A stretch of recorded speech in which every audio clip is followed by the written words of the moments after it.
3:33, night of the blood moon. Greetings, it's Matthew. I've got a little story to share with you about my experiences on the evening of the blood moon eclipse, which included some unexpected guests. Around 3 a.m. local time this Monday, I drove out to a vantage point east of town with the goal of taking some clear shots of the moon and maybe catching some other interesting sky phenomenon. An eclipse like this one will not be seen in North America again until 2029, and given the state of things on planet Earth right now, this one felt extra momentous. I wanted to properly immerse myself in the experience. It felt like the opening of a new chapter. I watched the stars get more and more visible as the moonlight faded, until I could even see the Milky Way over my head.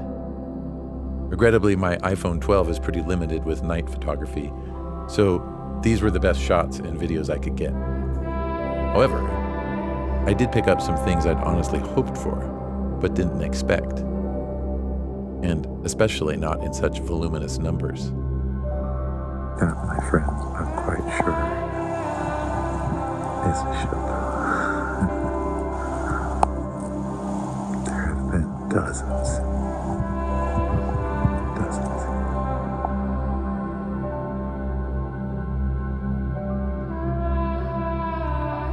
Okay, so it's 3:35 a.m. local time. I'm out here in the same spot I was last night when I was watching the blood moon eclipse. And looking to my northeast, I saw, I'm going to say easily 100 orbs coming up, going down, moving around, forming constellations, all kinds of interesting things. I have yet to do my debrief on that, but I'm coming out here again to see if this is a repeatable phenomenon.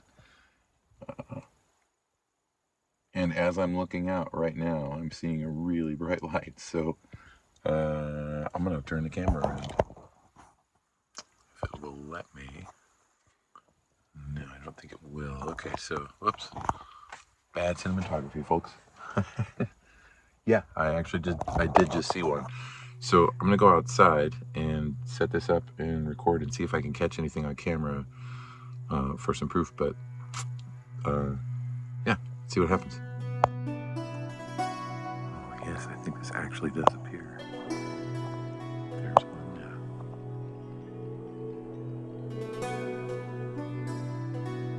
So that little feller is hovering, and I bet he's gonna disappear.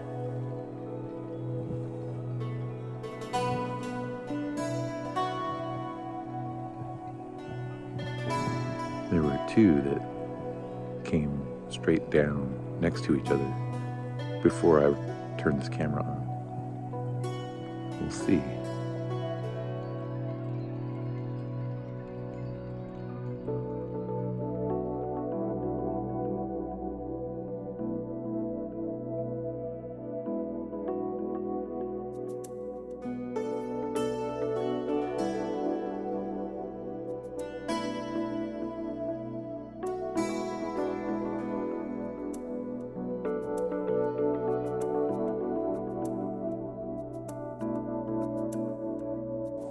There we are.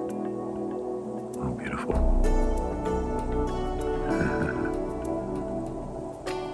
Oh, look at that. Like they're falling to the ground slowly.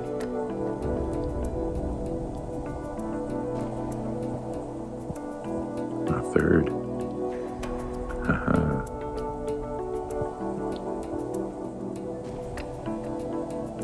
Oh, so bright.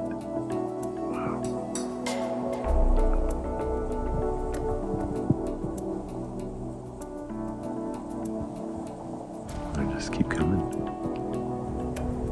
I don't know if the camera can detect it, but there's 4 or 5 visible.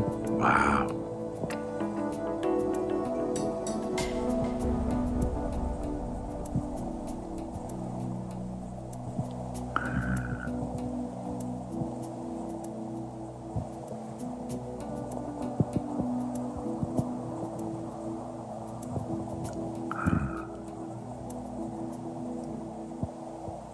What?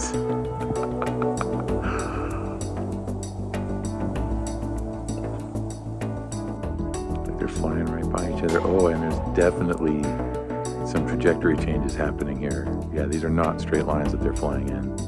So a couple of these lights just moved straight across the horizon and then dipped down really quickly. So yeah, not aircraft. Satellites, I'd maybe believe if they were on straight line trajectories, and sometimes they appear that way. And it may be that window of sky is just at the right angle with the sun coming up in a few hours. So that, what we're seeing maybe is flaring satellites that just happen to be at the right angle. So that's kind of the predominant theory, but that does not explain the motion that I'm witnessing here. And I think the camera might have captured it, where this is not straight line objects. These things are clearly, veering off in directions at times.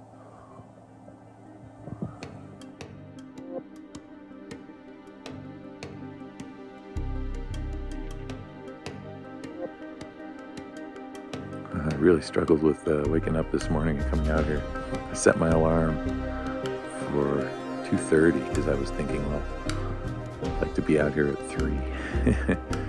And because that's roughly when I think I started to see this last night during the blood moon. And yeah, they're very active right now. Wow. So I set my alarm, went out and smacked it. I was just annoyed that it went off, and I was really in a deep sleep, which is rare these days, so I was extra annoyed. So I smacked it and went back. Thought I turned it off, but no, it went off again. So I angrily got up and went out, turned it off, cursed at it, and it went off a third time.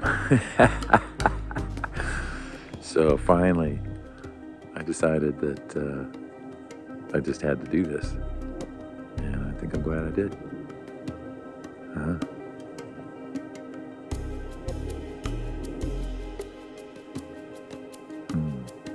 I just felt a little ringing sensation in my left ear. It's kind of interesting. Sort of paying attention to these things. Because ringing ears and that sort of thing.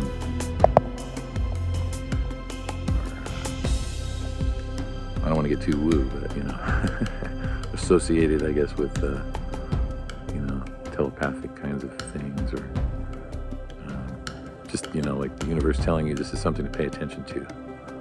So I'm gonna turn the camera off now and see what I just see when there's no technology watching. I stashed my camera and every other piece of technology in my truck and walked about 50 feet up the dirt road in front of me and just watched and focused on clearing my mind and just accepting everything I saw. Sure enough, the show continued and got even more active than the videos I captured.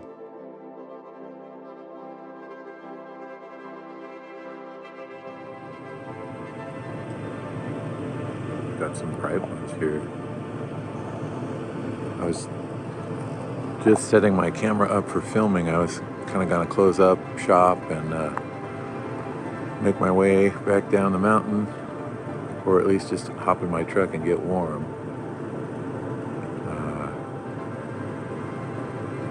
Then I was gonna come back out and record my thoughts on my experience here. I've been watching them. Sure enough, there were a lot more that appeared while I was not rolling camera, and nothing close. Nothing that seems physically close, but sometimes they do seem more in the foreground and more really tangible and present.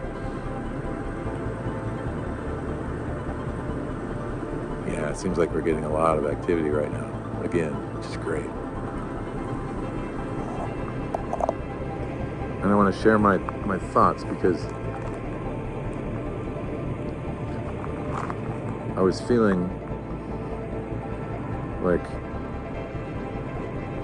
I was trying to make a conscious connection to whatever these things are and communicate. And it felt like there was a dialogue happening.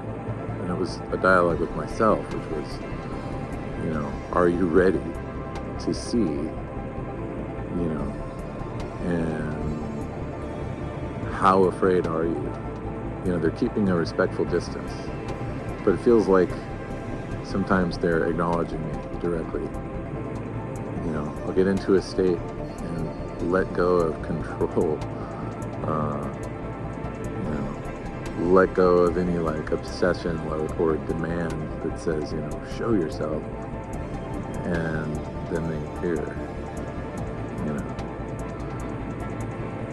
And I think that the message there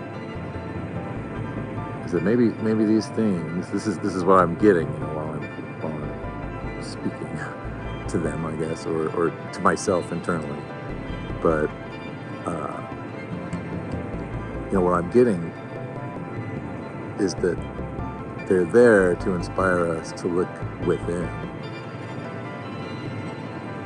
to ask these questions, to ask how ready we are to be part of a larger cosmos, to acknowledge that, there are many other species of beings out there, species, whatever you want to call them. We have all these words for our relationships with other things, a different species, an alien, whatever. It's like, well, we all share the same code. We've all got the same building blocks, the DNA. It's just expressed differently at different orders. So we're all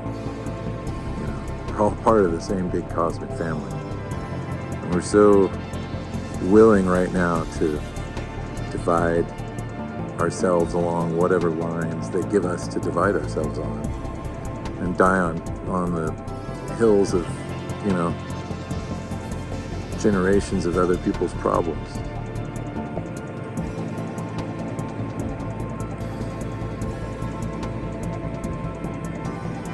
We've got to learn, I think, to